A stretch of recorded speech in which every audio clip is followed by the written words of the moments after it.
தென்னாடுடைய சிவனே போற்றி. ஓம் ஸ்ரீ கணேசாய நமः. ஓம் ஸ்ரீ குரவே தத்தாத்ரேயாய நமः. ஓம் ஸ்ரீ சாரதாஜை நமः. ஓம் மாதாபிதೃಭ್ಯಾನ್ ನಮೋ ನಮಃ. ಓಂ ಇಷ್ಟದೇವತಾಭ್ಯೋ ನಮೋ ನಮಃ. ಓಂ ದಿಗ್ದೇವತಾಭ್ಯೋ ನಮೋ ನಮಃ. ಓಂ ಸಮಸ್ತತ್ರಯಸ್ತ್ರಿಂಶತ್ಕೋಟಿದೇವತಾಭ್ಯೋ ನಮೋ ನಮಃ. ಓಂ ಗಂಗಾದಿನದನದೀತೀರ್ಥಕ್ಷೇತ್ರದೇವತಾಭ್ಯೋ ನಮೋ ನಮಃ. ಓಂ ಆದಿತ್ಯಾದಿನವಗ್ರಹದೇವತಾಭ್ಯೋ ನಮೋ ನಮಃ. ಓಂ ವಾಸ್ತುಪುರುಷಾಯ ನಮೋ ನಮಃ. ಓಂ ಗೃಹದೇವ್ಯೈ ನಮೋ ನಮಃ. ಓಂ ಗೋಮಾತ್ರೇ ನಮೋ ನಮಃ. ಓಂ ಸ್ಥಾವರಜಂಗಮೇಭ್ಯೋ ನಮೋ ನಮಃ. ಓಂ ಬ್ರಾಹ್ಮಣೇಭ್ಯೋ ನಮೋ ನಮಃ. ಓಂ ಸತ್ಪುರುಷೇಭ್ಯೋ ನಮೋ ನಮಃ. ಶ್ರೀನಾಥಾದಿಗುರುತ್ರಜಂ ಗಣಪತಿಂ ಪೀಠತ್ರಜಂ ಭೈರವಂ ಸಿದ್ಧೌಘಂ ವಟುಕತ್ರಜಂ ಪದಜುಗಂ ದೂತೀಕ್ರಮಂ ಮಂಡಲಂ ವೀರಾನ್ ಹ್ಯಷ್ಟಚತುಷ್ಕಷಷ್ಟಿನವಕಂ ವೀರಾವಲಿ ಪಂಚಕಂ ಶ್ರೀಮನ್ಮಾಲಿನಿ ಮಂತ್ರರಾಜಸಹಿತಂ ವಂದೇ ಗುರೋರ್ಮಂಡಲಂ ಸಹಸ್ರದಲಪಂಕಜೇ ಸಕಲಶೀತರಶ್ಮಿಪ್ರಭಂ ವರಾಭಯಕರಾಂಬುಜಂ ವಿಮಲಗಂಧಪುಷ್ಪಾಂಬರಂ ಪ್ರಸನ್ನವದನೆ ಕ್ಷಣಂ ಸಕಲದೇವತಾರೂಪಿಣಂ ಭಜೆ ಶಿರಸಿ ಹಂಸಕಂ ಶ್ರೀದತ್ತದೇವಂ ಹ್ಯವಧೂತಹಂಸಂ ಶ್ರೀರಾಮಕೃಷ್ಣಂ ಚ ಸದಾಶಿವೇಂದ್ರಂ ಸ್ವಯಂ ಪ್ರಕಾಶಾಖ್ಯಮುನಿಪ್ರಕಾಂಡಂ ಅಸ್ಮದ್ಗುರೂನ್ ಸಂತತಮಾನತೋಸ್ಮಿ ಶಾಂತಂ ದಾಂತಂ ತಪೋನಿಷ್ಠಂ ಶಾಂತಾನಂದಯತೀಶ್ವರಂ ನಮಾಮಿ ತಂ ಮುನಿಶ್ರೇಷ್ಠಂ ಹ್ಯವಧೂತಮಹರ್ನಿಶಂ ಸರ್ವದೇವಕೃತಾವಾಸಂ ಸರ್ವಲೋಕನಮಸ್ಕೃತಂ ಕೃಪಾವತಾರಂ ಲೋಕೇಶ್ಯಾಹ ಹ್ಯವಧೂತಮುಪಾಸ್ಮಹೇ ಓಂಕಾರಾನಂದಬ್ರಹ್ಮೇಂದ್ರಂ ಓಂಕಾರತತ್ಪದರ್ಶಿನಂ ಅವಧೂತಮಹಂ ವಂದೇ ಜ್ಞಾನನಿರ್ಧೂತಕಲ್ಮಷಂ ಆಗಮಾರ್ಥಂತು ದೇವಾನಾಂ ಗಮನಾರ್ಥಂತು ರಕ್ಷಸಾಂ ಘಂಟಾನಾದಂ ಕರೋಮ್ಯಾದೋ ದೇವತಾಹ್ವಾನಲಾಂಛನಂ ವಿಷ್ಣುಶಕ್ತಿಸಮುತ್ಪನ್ನೇ ಶಂಖವರ್ಣೇ ಮಹೀತಲೆ ಅನೇಕರತ್ನಸಂಪನ್ನೇ ಭೂಮಿದೇವಿ ನಮೋಸ್ತುತೆ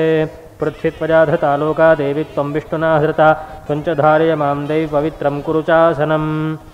ಶುಕ್ಲಾಂಬರಧರಂ ವಿಷ್ಣುಂ ಶಶಿವರ್ಣಂ ಚತುರ್ಭುಜಂ ಧ್ಯಾಯೇತ್ ಸರ್ವವಿಘ್ನೋಪಶಾಂತಯೇ.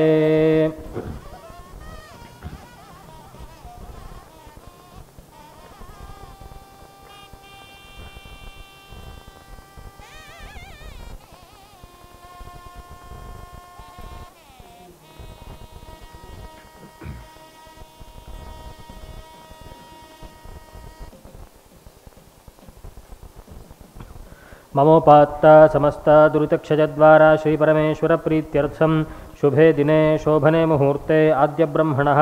द्वितीयपरार्धे श्वेतवराहकल्पे वैवस्वतमन्वन्तरे अष्टाविंशतितमे कलियुगे प्रथमे पादे जम्बूद्वीपे भारतवर्षे भरतखण्डे मेरोर्दक्षिणे पार्श्वे शकाब्दे अस्मिन्वर्तमाने व्यावहारिके प्रभवादीनां षष्ट्याः संवत्सराणां मध्ये क्रोधिनाम संवत्सरे उत्तरायणे हेमन्तर्तौ मकरमासे कृष्णपक्षे पञ्चम्यां शुभतिथौ स्थिरवासरयुक्तायां पूर्वफल्गुनीनक्षत्रयुक्तायां शुभयोगशुभकर्ण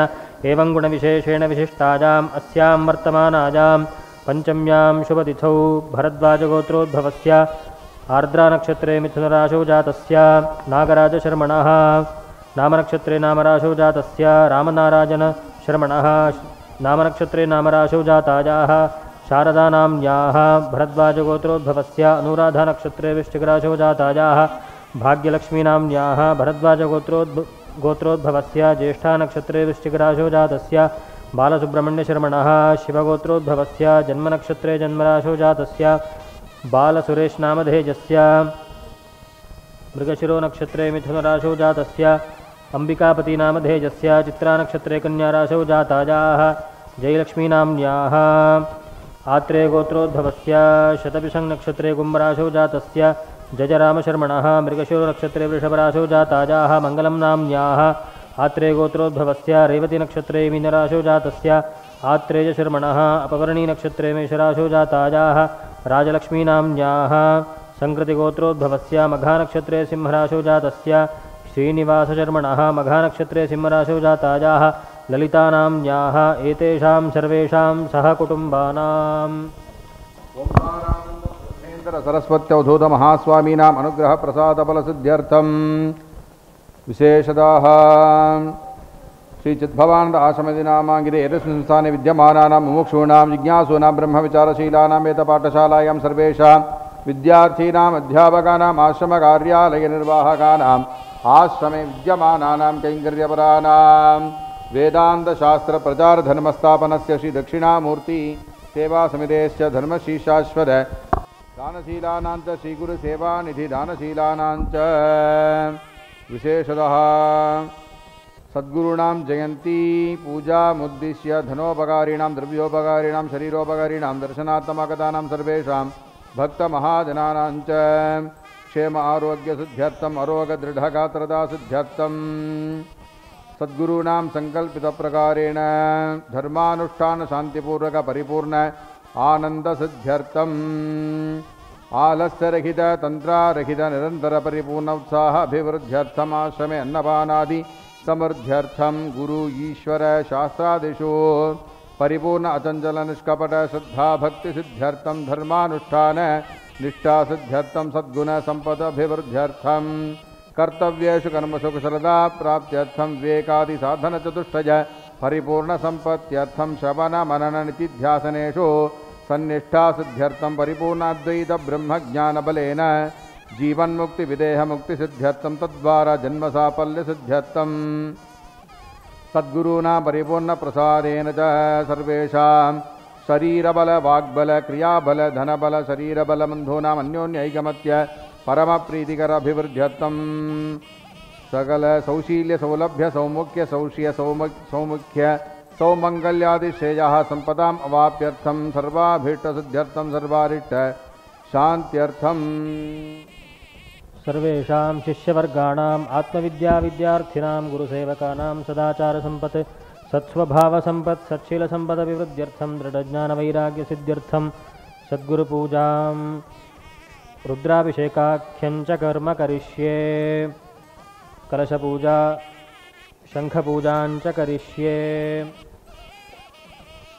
ओम गंगाजै नमः, ओम यमुनाजै नमः, ओम गोदावरीजै नमः, ओम सरस्वत्यै नमः, ओम नर्मदाजै नमः, ओम सिन्धवे नमः, ओम कावेरीजै नमः, ओम सप्तसमुद्रदेवताभ्यो नमो नमः। कलशस्य मुखे विष्णुः कंठे रुद्रः समाश्रिताः, मूले तत्र स्थितो ब्रह्मा मध्ये मातृगणाः स्मृताः, कुक्षौ तु सागराः सर्वे सप्तद्वीपा वसुन्धरा, ऋग्वेदोऽथ यजुर्वेदः सामवेदोऽप्यथर्वणः, अङ्गैश्च सहिताः सर्वे कलशाम्बुसमाश्रिताः, आयान्तु गुरुपूजार्थं दुरितक्षजकारकाः। गङ्गे च यमुने चैव गोदावरी सरस्वती नर्मदे सिन्धुकावेरि जलेऽस्मिन् सन्निधिं कुरु। गङ्गा सिन्धु सरस्वती च यमुना गोदावरी नर्मदा कावेरी सरयोर्महेन्द्रतनया चर्मण्वती वेदिका, क्षिप्रा वेत्रवती महासुरनदी ख्याता च जागण्डकी, पूर्णा पूर्णजलैः समुद्रसहिताः कुर्वन्तु वो मङ्गलम्। शङ्खपूजा शङ्खं प्रक्षाल्य शङ्खं जलेन पूरयित्वा गन्धपुष्पाक्षतैरलङ्कृत्य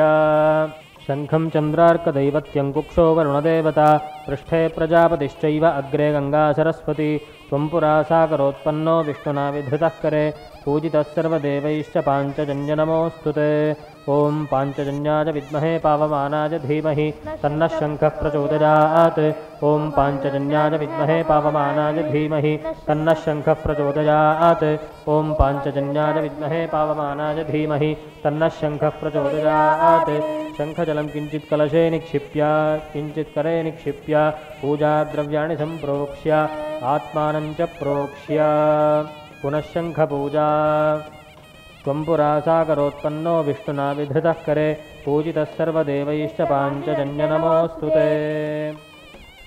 ॐ पाञ्चजन्याय विद्महे पावमानाय धीमहि तन्नः शङ्खः प्रचोदयात्। ॐ पाञ्चजन्याय विद्महे पावमानाय धीमहि तन्नः शङ्खः प्रचोदयात्। ॐ पाञ्चजन्याय विद्महे पावमानाय धीमहि तन्नः शङ्खः प्रचोदयात्। शङ्खं देवतायाः पुरतः संस्थाप्य ॐ पाञ्चजन्याय नमः, ॐ शङ्खराजाय नमः समस्तोपचारान् समर्पयामि। आत्मपूजा आत्मानं गन्धपुष्पाक्षतैरलङ्कृत्य ओमात्मने नमः, ओम अन्तरात्मने नमः, ओम जीवात्मने नमः, ओम ज्ञानात्मने नमः, ओम परमात्मने नमः। पुष्पं शिरसि धारयेत्। आराधितो मनुष्यैस्तु सिद्धैर्देवैस्सुरादिभिः, आराधयामि भक्त्या त्वाम् अनुग्रहाण महेश्वर।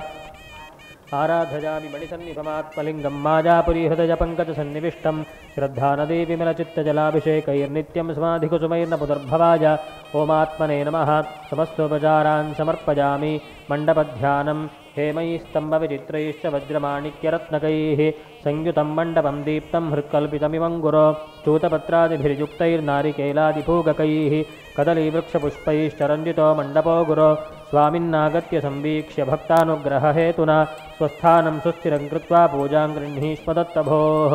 अतद्वारपालपूजा ॐ इन्द्राय नमः ॐ अग्नजे नमः ॐ यमाय नमः ॐ निरृतये नमः ॐ वरुणाय नमः ॐ वाजवे नमः ॐ सोमाय नमः ॐ ईशानाय नमः ॐ ब्रह्मणे नमः ॐ विष्णवे नमः ॐ ऊर्ध्वाय नमः ॐ अधराय नमः ॐ दिक्पालदेवताभ्यो नमो नमः पूर्वद्वारे द्वारश्रिजै नमः ज्ञानाय नमः वैराग्याय नमः दक्षिणद्वारे द्वारश्रिजै नमः श्रद्धाजै नमः भक्ते नमः पश्चिमद्वारे द्वारश्रिजै नमः विद्याजै नमः विनयाजै नमः उत्तरद्वारे द्वारश्रिजै नमः विवेकाय नमः विजयाय नमः पीठपूजा ॐ आधारशक्त्यै नमः ॐ मूलप्रकृत्यै नमः ॐ सर्वाधारपुरुषाय नमः ॐ सप्तसमुद्रेभ्यो नमः ॐ सप्तद्वीपेभ्यो नमः ॐ पृथिव्यादिसप्तलोकेभ्यो नमः ॐ अनन्तासनाय नमः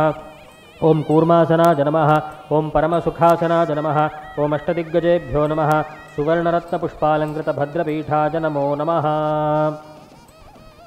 ॐ महीद्यौः पृथिवी च न इमै यज्ञं विमिक्षतां विप्रतान्नो भरीमभिः ओषधयः सम्वदन्ते सोमेन सह राज्ञा यस्मै करोति ब्राह्मणस्तगुं राजन् पारयामसि आजिघ्रकलशं मह्युर्धारापयस्पत्यात्वा विशन्तिन्दवस्समुद्रमिव सिन्धवः सामा सहस्रा भज प्रजया पशुभिः सह पुधर्मा विशताद्रजिः तन्तुं तन्मन्द्रजसो भानुमन्विः ज्योतिष्मतः पथो रक्षधिया कृतान् अनुल्बणं वजतजो गुवामपो मनुर्भवजनजातैर्यञ्जनम् इमं मे गङ्गे जमुने सरस्वतिषु दुद्रिस्तोमपुं सचता परुष्णिजा असिक्तिजा मरुद्वृधे वितस्तजार्जीकीजेषु नुह्यासुषो मजा स्योना पृथिविभवा नृक्षरा निवेशनी यच्छा नः शर्म सप्रथाः गन्धद्वारान्दुराधर्षां नित्यपुष्टाङ्करीषिणीम् ईश्वरीकुं सर्वभूतानां तामिहोपक्वदे श्रियम् काण्डात् काण्डात् प्ररोहन्ति परुषः परि एवानो दूर्वे प्रतनुसहस्रेण शतेन च अश्वत्थेवो निशतनं पर्णेवो वसतिः कृता गोभाज इक्किलासतयत्सनमतपूरुषं याः फलिनीरिजा अफला अपुष्पायाष्टपुष्पिणीः बृहस्पतिप्रसूतास्तानो मुञ्चन्त्वगुंहसः बृहस्पते जुषस्वनो हव्यानि विश्वदेव्या रास्परत्तानि दाशुषे अग्नेरेतश्चन्द्रगुं हिरण्यम् अध्यः सम्भूतममृतं प्रजासु तत्सम्भरन्नुत्तरतो निधाय अतिप्रजच्छन्दुरिपिन्तरेजं युवासुवासाः परिवीत आगात् स उश्रेजान् भवति जायमानः तन्धीरासः कवच उन्नयन्ति स्वाधिजो मनसा देवजन्तः पूर्णादर्विपरापतसु पूर्णा पुनरापत वस्नेव विक्रीणावः इषमूर्जगुं शतक्रतो तत्त्वाजामि ब्रह्मणा वन्दमानस्तदाशास्ते जजमानो हविर्भिः अहेडमानो वरुणेह बोद्धिरुषगुं समान आजुः प्रमोषीः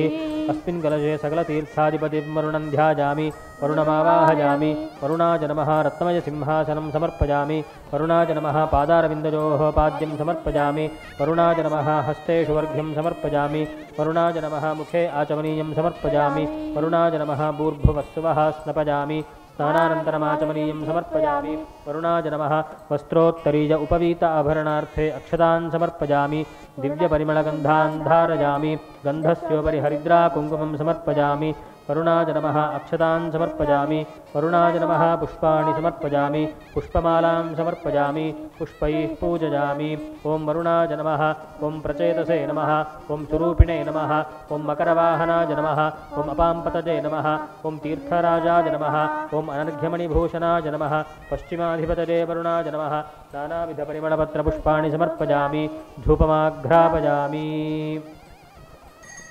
ॐ धूरधिधूर्वधूर्वन्तन्धूर्वतञ्जोऽस्मान् धूर्वतितन्धूर्वजं वजं धूर्वामः वरुणाय नमः धूपमाघ्रापयामि उद्दीप्यस्वजातवेदोपघ्रं निरृतिं मम पशुगुष्टमह्यमावह जीवनं च दिशो दिशा वरुणाय नमः दीपं दर्शयामि धूपदीपानन्तरमाचमनीयं समर्पयामि नैवेद्यार्थे वरुणाय नमः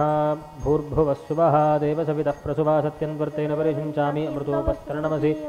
अमृतं भवतु प्राणाय स्वाहा अपानाय स्वाहा व्यानाय स्वाहा उदानाय स्वाहा समानाय स्वाहा ब्रह्मणे स्वाहा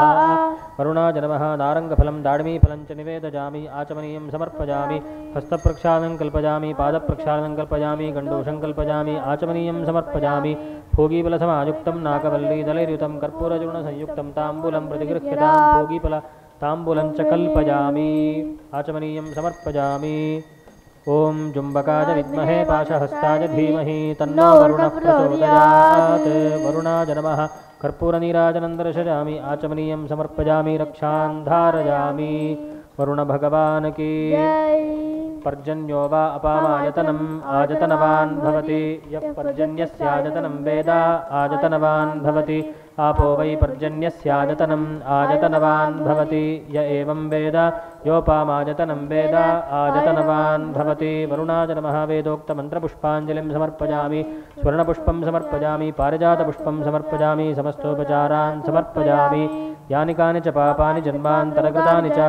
तानि विनश्यन्ति प्रदक्षिणपदे पदे प्रकृष्टपापनाशाय अभीष्टफलसिद्धये प्रदक्षिणं करोमि त्वां प्रसीद जलनायक वरुणाय नमः प्रदक्षिणनमस्कारान् समर्पयामि प्रार्थयामि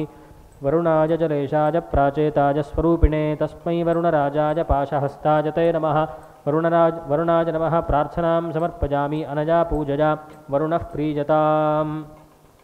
शञ्च मे मजश्च मे प्रियञ्च मे नुकामश्च मे कामश्च मे सौमनसश्च मे भद्रञ्च मे श्रेयश्च मे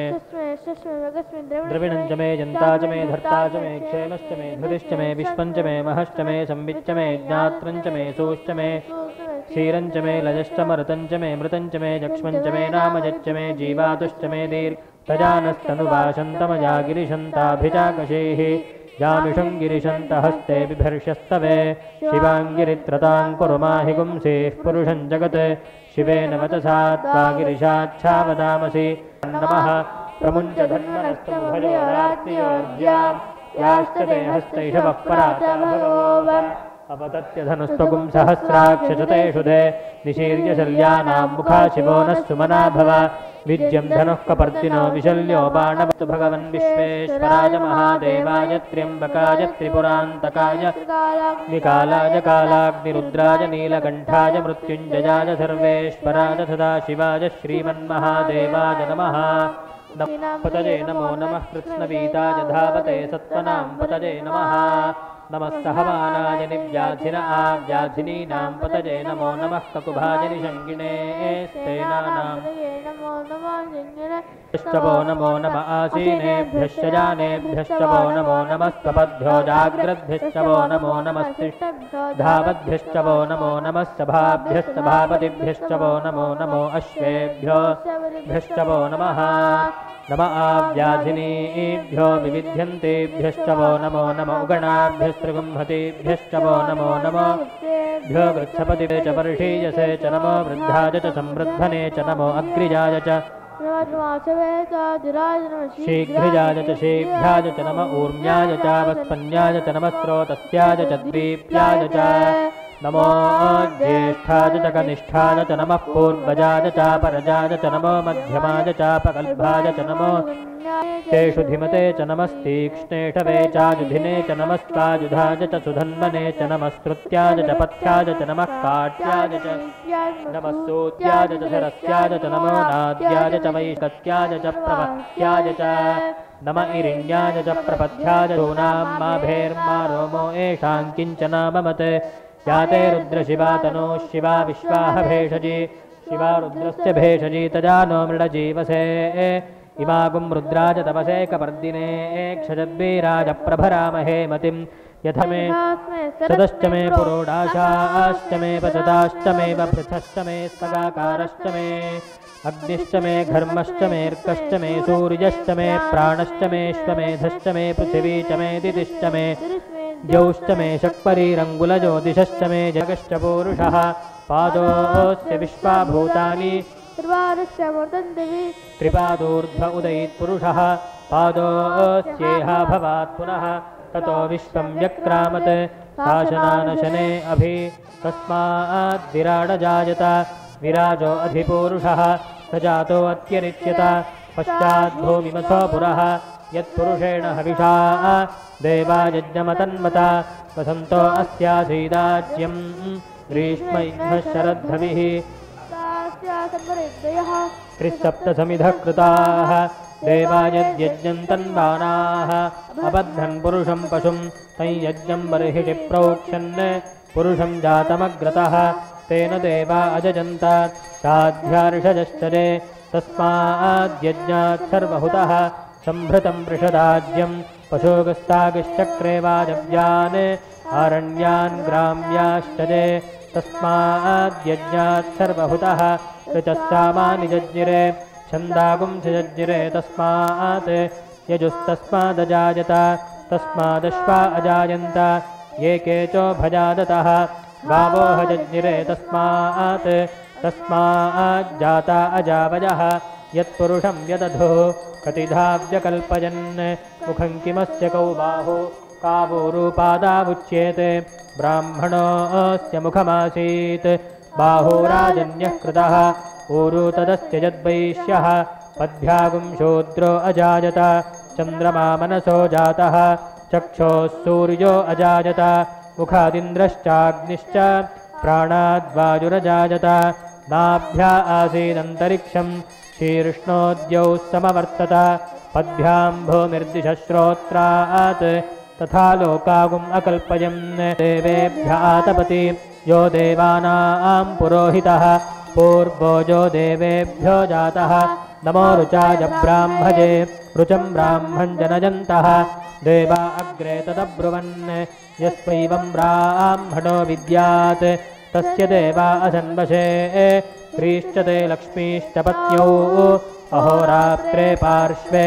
नक्षत्राणि रूपम् अश्विनौ व्यात्तम् इष्टं मनिषाण अमुं मनिषाण सर्वं मनिषाण तच्छंयोरावृणीमहे गातुं यज्ञाय गातुं यज्ञपतये दैवी स्वस्तिरस्तुनः स्वस्तिर्मानुषेभ्यः ऊर्ध्वं जिगातु भेषजम्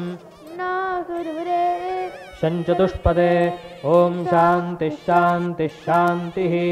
आभिर्गीर्भिर्यदतो न ऊनमाप्याजज हरिवो वर्धमानः यदा स्तोतृभ्यो महि गोत्रारुजासि भूजिष्ठभाजो अधते स्याम ब्रह्म प्रावादिष्म तन्नो माहासीत् ॐ शान्तिः शान्तिः शान्तिः हरिः ॐ मलकञ्च शिष्यं तन्तोटकं वार्तिकारमन्यानस्मद्गुरून् सन्ततमानतोऽस्मि सदाशिवसमारम्भां शङ्कराचार्यमध्यमाम् अस्मदाचार्यपर्यन्तां वन्दे गुरुपरम्परां श्रीदक्षिणामूर्तिसुदेशिकेन्द्रं द्वैपायनं सूत्रकृतं मुनीन्द्रं श्रीशङ्करं भाष्यकृतं यतीन्द्रं मद्देशिकं चापि नमामि विद्यै वेदवेदान्तशास्त्रज्ञं धर्मरक्षणनायकं चिद्भवानन्दशिष्यन्तं परं सन्मार्गदर्शिनम् अपारकरुणापात्रं वेदपुरीनिवासिनम् आत्मविद्यागुरुं वन्दे ओङ्कारानन्दसद्गुरुम् ॐ अकारोकारमकारनादाङ्कितनाम्ने नमः ॐ अकारोकारमकारनादाङ्कितनाम्ने नमः ॐ अग्निविश्वविद्यालयसंस्थापकाय नमः ॐ अग्रगण्याय नमः ॐ अज्ञानध्वान्तमार्तण्डाय नमः ॐ अद्वैततत्त्वप्रकाशकाय नमः ॐ अनुष्ठाननिष्ठाय नमः ॐ अनेकज्ञानयज्ञकर्त्रे नमः ॐ अनेकशिष्यसम्पूजिताय नमः ॐ अमानित्वादिगुणसम्पन्नाय नमः ॐ अवधूतपीठालङ्कारिणे नमः ॐ अविद्याकृतजालनाशकाय नमः ॐ अहङ्कारवर्जिताय नमः ॐ सर्वदाभिनवचिन्तकाय नमः ॐ सर्ववेदान्तसिद्धान्तबोधकाय नमः ॐ सर्वसम्पत्प्रदात्रे नमः ॐ सर्वसाक्षिस्वरूपनिरूपणपराय नमः ॐ स्वात्मारामाय नमः ॐ सुरभिसरस्वतीतीरवासिने नमः ॐ हंसस्सोऽहम् इत्यादिमन्त्रार्थनिरताय नमः ॐ श्री श्री श्री ओङ्कारानन्दब्रह्मेन्द्रसरस्वत्यवधूत महास्वामिने नमो नमः नानाविधपरिमलपत्रपुष्पाणि समर्पयामः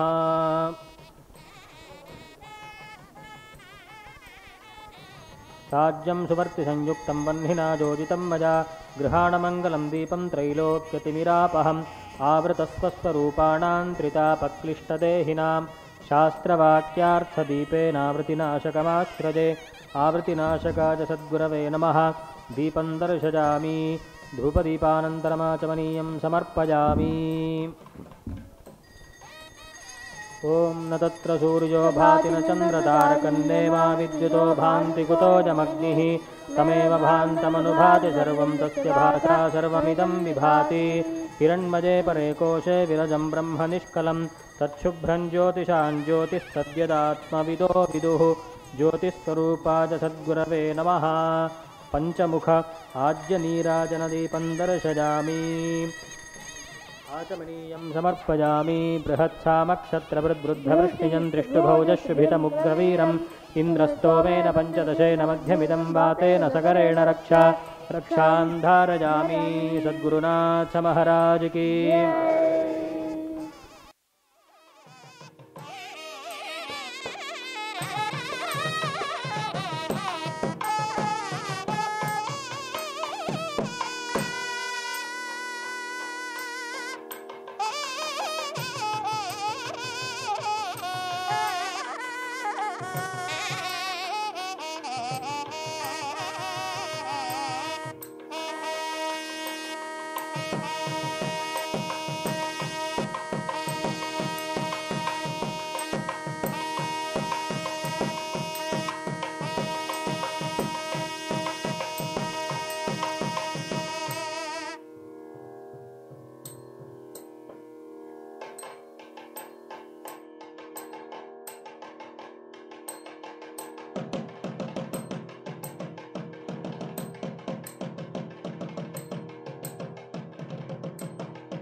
ओंकारानंदं ब्रह्मेन्द्रम् ओंकारतत्त्वदर्शिनम् अवधूतमहं वन्दे ज्ञानप्रबोधकल्पशम्।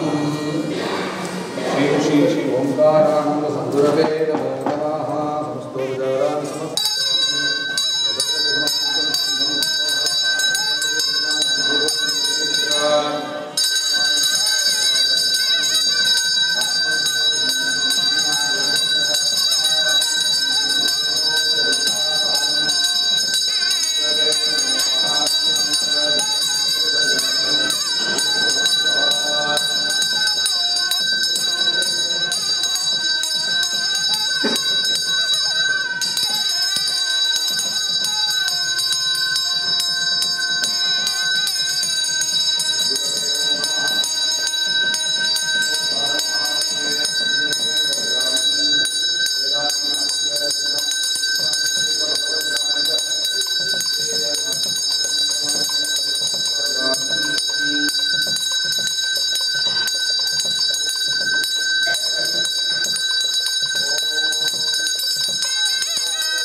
ॐ